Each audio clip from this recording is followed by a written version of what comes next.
আসসালামু আলাইকুম। অবিরাম বাংলা সংবাদে সবাইকে স্বাগত জানাচ্ছি তানিয়া ইসলাম। রাত্রির শুরুতেই বিআরবি কেবলস সংবাদ শিরোনাম।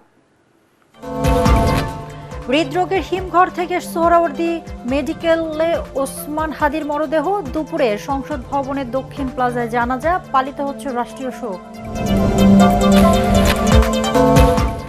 লক্ষ্মীপুর সদরে বিএনপি নেতা বেলালের ঘরের বাইরে থেকে তালা মেরে পেট্রোল ঢেলে আগুন। 7 বছর বয়সী মেয়ে পুড়ে নিহত, দগ্ধ আরো দুজন।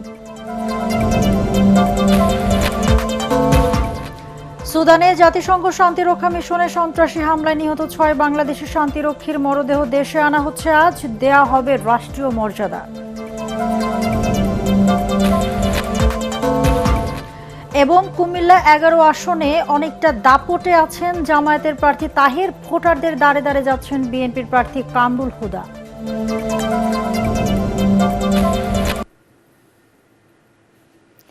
শুনছিলেন বিআরবি কেবলস সংবাদ শিরোনাম, এবার বিস্তারিত। দুপুর 2টায় সংসদ ভবনের দক্ষিণ প্লাজায় শহীদ ওসমান হাদির নামাজে জানাজা অনুষ্ঠিত হবে। এরপর মিছিল সহ তার মরদেহ নেওয়া হবে ঢাকা বিশ্ববিদ্যালয়ে। জুলাই গণ অভ্যুত্থানের অকুতোভয় বীর শহীদ শরীফ ওসমান হাদিকে জাতীয় কবি কাজী নজরুল ইসলামের কবরের পাশে সমাহিত করা হবে বলে জানিয়েছেন ইনকলাব মঞ্চ। সিঙ্গাপুর থেকে দেশে আনার পর তার মরদেহ রাখা হয় জাতীয় হৃদরোগ ইনস্টিটিউটের হিমঘরে। সেখান থেকে কিছুক্ষণ আগে সোহরাওয়ার্দী হাসপাতালে নেওয়া হয়েছে হাদির লাশ। এখানে তার ময়নাতদন্ত হবে বলে জানা গেছে।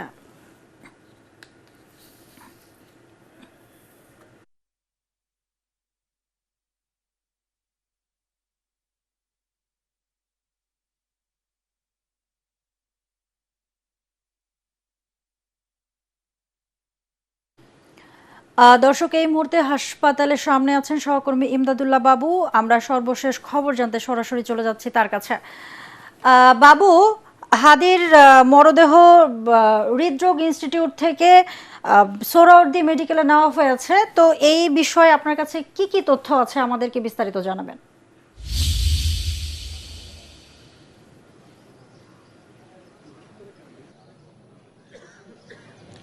রাত্রি শহীদ শরীফ ওসমান হাদিকে কিন্তু হত্যার পর তার চিকিৎসা চলছিল দেশে এবং বিদেশে। সেই চিকিৎসায় কোনো সফলতা না পাওয়ায় তার মরদেহ গতকাল ঢাকায় আসে এবং সিঙ্গাপুর থেকে আসার পর সেটি রাখা হয়েছিল হৃদরোগ ইনস্টিটিউট হাসপাতালের হিমঘরে। সেখান থেকে আজ সকালে সোহরাওয়ার্দী মেডিকেল কলেজ হাসপাতালে তার মরদেহ নিয়ে আসা হয়েছে ময়নাতদন্তের জন্য।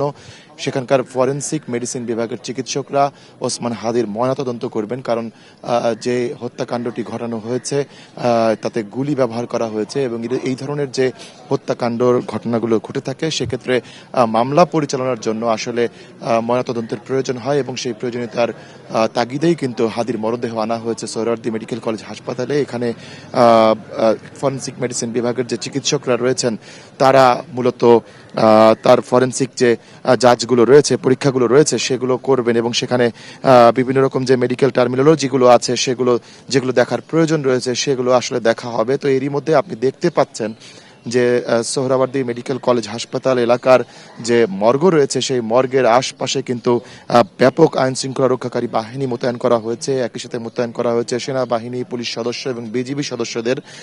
এখানে কিন্তু হাদির সমর্থক যারা রয়েছেন, যারা হাদিকে ভালোবাসেন, তারাও কিন্তু এখানে এসেছেন এবং ভিড় করেছেন। আমরা অনেককেই দেখছি এখানে অশ্রুসিক্ত নয়নে অপেক্ষা করছেন আসলে হাদির ময়নাতদন্তটি কখন সম্পন্ন হয়। তো আমরা যতটুকু জানতে পেরেছি যে এই ময়নাতদন্ত সম্পন্ন হতে ঘন্টা খানিক সময় লাগতে পারে এবং এই যে ময়নাতদন্তের যে বিষয়গুলো রয়েছে এগুলো সার্বক্ষণিক তদারকি করছেন স্বাস্থ্যসেবা বিভাগের সচিব যিনি রয়েছেন তিনি এবং প্রধান উপদেষ্টার যে স্বাস্থ্য বিষয়ক বিশেষ সহকারী রয়েছেন ডক্টর সাইদুর রহমান, তিনিও এখানে এসেছেন। তারা দুজনেই কিন্তু উপস্থিত রয়েছেন এবং এখানে উপস্থিত থেকে এই ময়নাতদন্তের প্রক্রিয়াটি পুরোটি দেখছেন এবং তারা সবকিছুর খবরাখবর রাখছেন। তো হাদির পরিবারকে আসলে আমরা এখন পর্যন্ত এখানে দেখতে পারিনি, তবে তার সমর্থক যারা রয়েছেন, তার বন্ধু বান্ধব যারা রয়েছেন, তাদের অনেককেই কিন্তু আমরা এখানে দেখেছি। তারা অপেক্ষা করছেন যে হাদির ময়নাতদন্তের কতক্ষণে সম্পন্ন হয়। তো আমরা যেটি জানতে পারছি যে ময়নাতদন্ত সম্পন্ন হওয়ার পর এখান থেকে তার মরদেহ আবারও হৃদরোগ হাসপাতালের হিমঘরে নিয়ে রাখা হবে, কারণ দুপুরের দিকে তার যে জানাজাটি রয়েছে সেই জানাজায় অংশ নেওয়ার জন্য আরও এখনো ঘন্টা তিনেক সময় রয়েছে। তো সেই ঘন্টা তিনেক সময়টি আসলে তার মরদেহ বাইরে রাখবেন না সংশ্লিষ্টরা, সে কারণেই আবার এখান থেকে হিমঘরে নিয়ে যাওয়া হবে হৃদরোগ হাসপাতালের, এবং সেখান থেকে বেলা 12টার দিকে সেই তার হাদির মরদেহ বের করে নেওয়া হবে মানিক মিয়া অ্যাভিনিউয়ে, যেখানে জানাজা অনুষ্ঠিত হবে। তো এইখান থেকে এই ছিল আমার কাছে সবশেষ তথ্য। রাত্রি বাবু, ধন্যবাদ আপনাকে। এদিকে ইনকলাব মঞ্চের মুখপাত্র শরীফ ওসমান হাদির মৃত্যুতে আজ পালিত হচ্ছে একদিনের রাষ্ট্রীয় শোক। এই উপলক্ষে আজ দেশের সব সরকারি, আধা সরকারি, স্বায়ত্তশাসিত প্রতিষ্ঠান, শিক্ষা প্রতিষ্ঠান সহ সরকারি, বেসরকারি ভবন এবং বিদেশে বাংলাদেশ মিশনগুলোতে জাতীয় পতাকা অর্ধনমিত রয়েছে। এর আগে গত বৃহস্পতিবার রাতে জাতির উদ্দেশ্যে দেওয়া ভাষণে প্রধান উপদেষ্টা ডক্টর মোহাম্মদ ইউনূস ইনকলাব মঞ্চের মুখপাত্র শরীফ ওসমান হাদির মৃত্যুতে শনিবার একদিনের রাষ্ট্রীয় শোক ঘোষণা করেন। প্রধান উপদেষ্টার প্রেস উইং জানিয়েছে, দুপুর 2টায় জাতীয় সংসদ ভবনের দক্ষিণ প্লাজায় ওসমান হাদির নামাজে জানাজা অনুষ্ঠিত হবে। জানাজায় অংশগ্রহণে আগ্রহীদের কোনো প্রকার ব্যাগ বা ভারী বস্তু বহন না করার জন্য বিশেষভাবে অনুরোধ জানানো যাচ্ছে। একই সঙ্গে সংশ্লিষ্ট সবাইকে জানানো হয়, এ সময় সংসদ ভবন ও এর আশেপাশের এলাকায় ড্রোন ওড়ানো সম্পূর্ণ নিষেধ।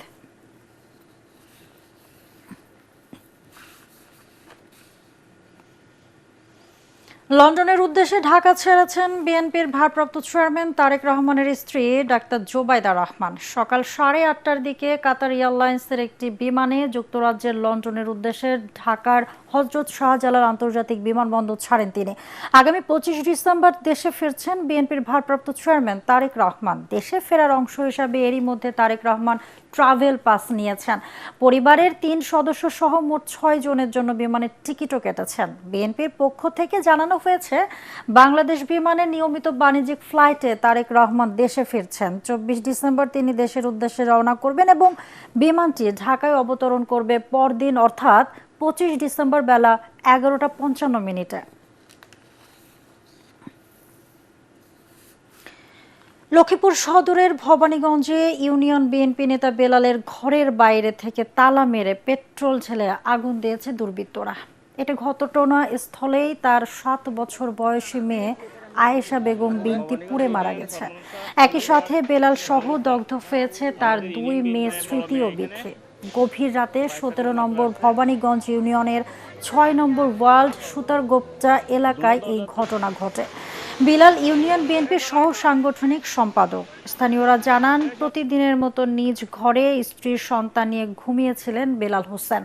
গভীর রাতে তার ঘরের দরজায় দুর্বৃত্তরা তালা মেরে চারদিকে পেট্রোল ঢেলে আগুন ধরিয়ে দেয়। মুহূর্তেই পুরো ঘরে আগুন বিকট আকার ধারণ করে। এতে ঘরে থাকা তার 3 মেয়ের মধ্যে ছোট মেয়ে আয়েশা বেগম বিনতি নিহত হয়। বাকিদের উদ্ধার করে সদর হাসপাতালে পাঠায় স্থানীয়রা। অগ্নিদগ্ধ 2 মেয়েকে ঢাকায় বার্ন ইউনিটে ভর্তি করা হয়েছে। বড় মেয়ে স্মৃতির অবস্থা আশঙ্কাজনক। সুদানে জাতিসংঘ শান্তিরক্ষা মিশনের সন্ত্রাসী হামলায় নিহত 6 বাংলাদেশি শান্তিরক্ষীর মরদেহ দেশে আনা হচ্ছে আজ। দেশে ফেরার পর যথাযথ রাষ্ট্রীয় মর্যাদায় এই বীরদের জানাজা ও দাফন হবে। গত 13 ডিসেম্বর সুদানেই আবেই এলাকায় জাতিসংঘ শান্তিরক্ষা মিশনের একটি ঘাঁটিতে বর্বরোচিত সন্ত্রাসী ড্রোন হামলায় বাংলাদেশ সেনাবাহিনীর 6 জনের মৃত্যু ও 9 জন আহত হন। আহত সবার চিকিৎসা চলছে কেনিয়ার রাজধানী নাইরোবির আগা খান ইউনিভার্সিটির হাসপাতালে। তাদের কয়েকজন এরই মধ্যে চিকিৎসা শেষে হাসপাতাল ছেড়েছেন। বাকিরা সবাই শঙ্কামুক্ত। সন্ত্রাসী হামলায় নিহত 6 শান্তিরক্ষী হলেন নাটোরের কর্পোরাল মোহাম্মদ মাসুদ রানা, কুড়িগ্রামের সৈনিক মোহাম্মদ মুমিনুল ইসলাম ও সৈনিক শান্ত মণ্ডল, রাজবাড়ীর সৈনিক শামীম রেজা, কিশোরগঞ্জের বাসিন্দা মেসু ওয়েটার মোহাম্মদ জাহাঙ্গীর আলম এবং গাইবান্ধার বাসিন্দা লন্ড্রি কর্মচারী মোহাম্মদ সবুজ মিয়া।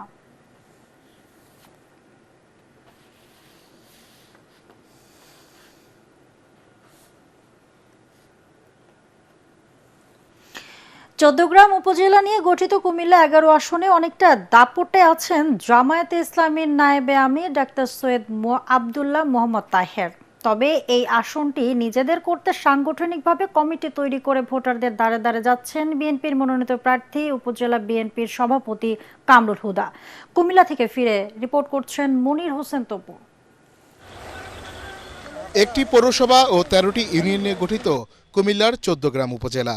পুরো উপজেলা নিয়ে কুমিল্লা ১১ সংসদীয় আসন। ২০০১-এর সংসদ নির্বাচনে এ আসনে বিজয়ী হয়ে চমক দেখান জামায়াতে ইসলামীর নায়েবে আমির ডাক্তার সৈয়দ আবদুল্লাহ মোহাম্মদ তাহের। এরপর থেকে জাতীয় পর্যায়ের এই নেতার নেতৃত্বে সাংগঠনিকভাবে আরও শক্তিশালী হয়ে ওঠে জামায়াত। প্রতিটি ভোটারের মন জয় করতে ঘরে ঘরে ছুটছেন দলটির নেতাকর্মীরা। তাই বিপুল ভোটের ব্যবধানে নির্বাচিত হবে। আমরা এখানে কোনো চ্যালেঞ্জ আমরা এখনো মনে করি না। এরপরও নির্বাচন প্রতিযোগিতা থাকবে। এই প্রতিযোগিতাকে ধরে নিয়েই আমরা আমাদের সামগ্রিক কর্মকাণ্ড গুছিয়ে আমরা নির্বাচনে বিজয়ী হওয়ার লক্ষ্যে আমরা কাজ করছি। জামাতের দুর্গ হিসেবে পরিচিত এই আসনটি দখলে নিতে নানা পরিকল্পনা সাজাচ্ছে বিএনপি। দলের মনোনীত প্রার্থী কামরুল হুদা সাংগঠনিকভাবে দলকে শক্তিশালী করতে বিরামহীনভাবে কাজ করছেন। চায়ের দোকান থেকে শুরু করে পাড়া মহল্লায় ছুটছেন তিনি। ১৪ গ্রামটাকে অনেকে আবার মাদকের ট্রানজিট হিসাবে ব্যবহার করেন। তো আমার সর্বপ্রথম আমার কাজ যেটা থাকবে, যেটা আমার প্রতিশ্রুতি জনগণের প্রতি, সেটা হচ্ছে ১৪ গ্রামের মাদক মুক্ত রাখা। ১৪ গ্রামের প্রতিটা ইউনিয়ন, প্রতিটা ভোট কেন্দ্রে যাতে মানুষ অবাধ গিয়ে ভোট দিতে পারে, এইটার জন্য আমরা আপাতত এখন কাজ করছি। এদিকে যানজট এবং সড়কে বেহাল অবস্থাকে ১৪ গ্রামের প্রধান সমস্যা মনে করছেন ভোটাররা। এছাড়া সীমান্ত এলাকা হওয়ায় মাদক চোরাচালান বন্ধের দাবি জানিয়েছেন তারা। এমন একজন মানুষ নির্বাচিত হোক যে ১৪ গ্রাম থেকে মাদক নামক অভিশাপকে দূর করবে। অসহ্য, আর এই জন্য চলা যায় না। অটো, সিএনজি, যমুনা মদিনা নিয়ে সারাক্ষণে সকাল বিকাল ২ টাইমে প্রায় ২৪ ঘন্টার মাঝে জাম থাকে। এটা ঢাকা চট্টগ্রাম মহাসড়কের মধ্যবর্তী স্থান ১৪ গ্রামে মোট ভোটার ৪,২১,৫২৮ জন। মনির হোসেন তপু, এটিএন বাংলা, কুমিল্লা। দিনাজপুর ২ আসনে নির্বাচনী উত্তাপ ক্রমেই বাড়ছে। এরই মধ্যে বিএনপি ও জামায়াতের প্রার্থীরা নানাভাবে ভোটারদের মন জয়ে আনুষ্ঠানিক প্রচারণা চালাচ্ছেন। তবে কৃষক ও শ্রমজীবী মানুষের প্রতিনিধিত্ব করবেন এমন প্রার্থীকেই জয়ী দেখতে চান সাধারণ ভোটাররা। দিনাজপুর প্রতিনিধি সৈয়দ আলী হাসানের রিপোর্ট জানাচ্ছেন ফারহিন ইসলাম টুম্পা। বিরল ও বোচাগঞ্জ উপজেলা নিয়ে গঠিত দিনাজপুর ২ আসনে ভোটার ৩,৬৬,০০০।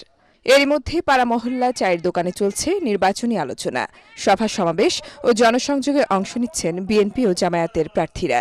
পিছিয়ে নেই এনসিপি ও গণ অধিকার পরিষদ প্রার্থীও। আওয়ামী ভোট ব্যাংক এবং তরুণদের সমর্থন আদায়ে কৌশলী এসব প্রার্থীরা।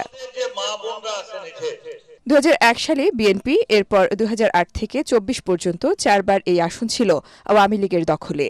তবে ৫ আগস্টের পর ভোটের হিসাব নিকাশ পাল্টে গেছে অনেকটাই। কৃষক ও শ্রমজীবী মানুষের হয়ে সংসদে কথা বলবেন এমন প্রার্থীকেই জয়ী করতে চান ভোটাররা।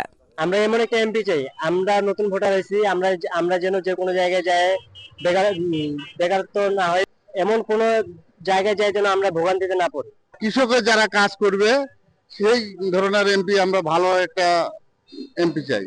নিয়মিত সভা সমাবেশে জনসংযোগ করছেন বিএনপি মনোনীত প্রার্থী। আমরা ব্যাপকভাবে সাড়া পাচ্ছি।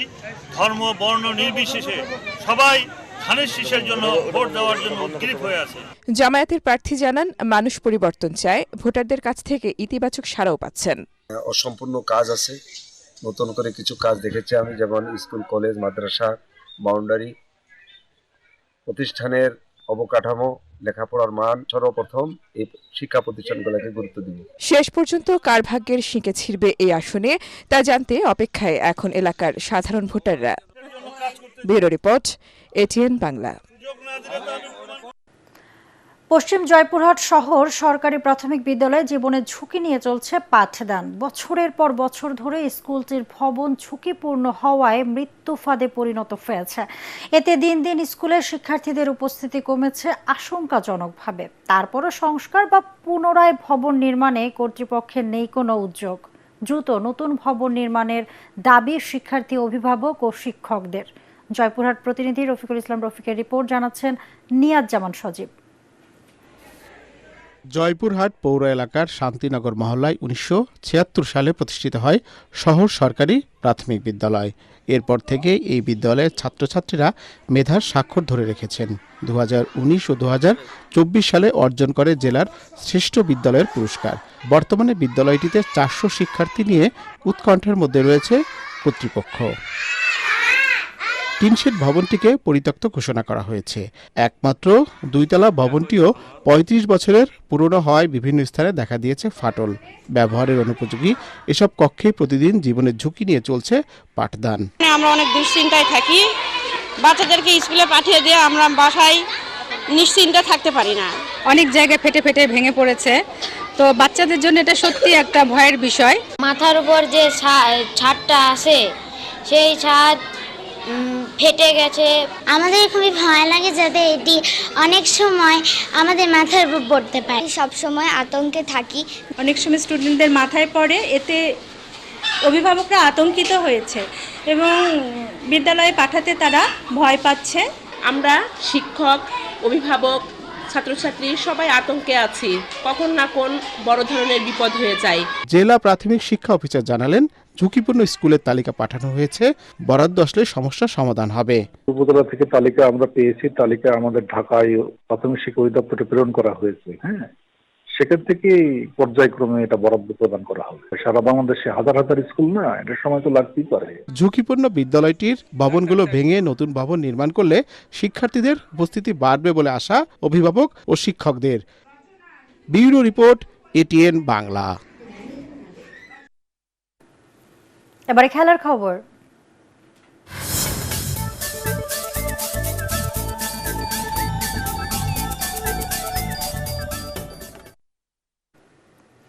শেষ টি-20তে দক্ষিণ আফ্রিকাকে 30 রানে হারিয়ে 5 ম্যাচের সিরিজ 3-1 জিতল ভারত। আহমেদাবাদে প্রথমে ব্যাট করে তিলক ভার্মা ও হার্দিক পান্ডিয়ার 50-তে 5 উইকেটে 231 রানের পুঁজি পায় স্বাগতিকরা। দলের সপক্ষে সর্বোচ্চ 73 রান করেন তিলক ভার্মা, আর 25 বলে 63 রানের ঝড়ো ইনিংস খেলেন ম্যাচ সেরা পান্ডিয়া। জবাবে বরুণ চক্রবর্তীর গুগলিতে 8 উইকেটে 201 রানে থামে প্রোটিয়ারা। দলের পক্ষে সর্বোচ্চ 65 রান করেন কুইন্টন ডি কক। বরুণ 53 রানে 4টি এবং পান্ডিয়া 17 রানে 2টি উইকেট নিয়ে দক্ষিণ আফ্রিকার ইনিংসে ধস নামান।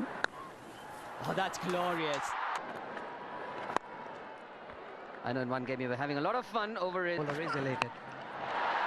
Gone very high. Sanju Samson calls for it. The big gloves.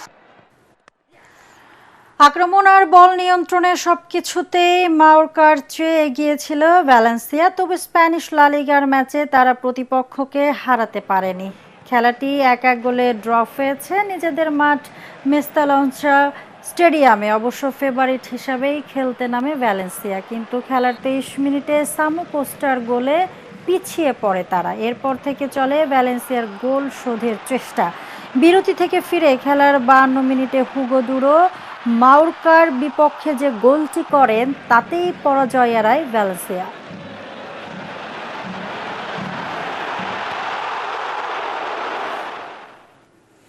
শেষ করার আগে বিআরবি কেবলস সংবাদ শিরোনাম আরেকবার। হৃদরোগের হিমঘর থেকে সোহরাওয়ার্দী মেডিকেলে ওসমান হাদির মরদেহ। দুপুরে সংসদ ভবনের দক্ষিণ প্লাজায় জানাজা, পালিত হচ্ছে রাষ্ট্রীয় শোক।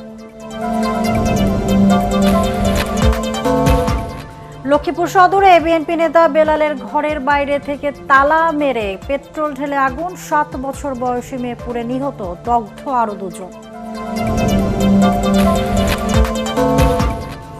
সুদানে জাতিসংঘ শান্তিরক্ষা মিশনের সন্ত্রাসী হামলায় নিহত 6 বাংলাদেশি শান্তিরক্ষীর মরদেহ দেশে আনা হচ্ছে আজ, দেওয়া হবে রাষ্ট্রীয় মর্যাদা।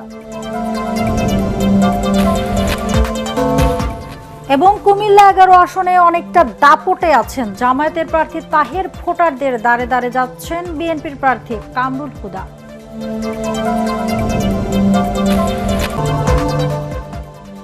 দর্শক, পরবর্তী সংবাদ দেখার আমন্ত্রণ জানিয়ে এখনকার মতো শেষ করছি। এটিএন বাংলা সংবাদ ইউটিউবে দেখতে ব্রাউজ করুন youtube/ATN বাংলা নিউজ। ধন্যবাদ সবাইকে।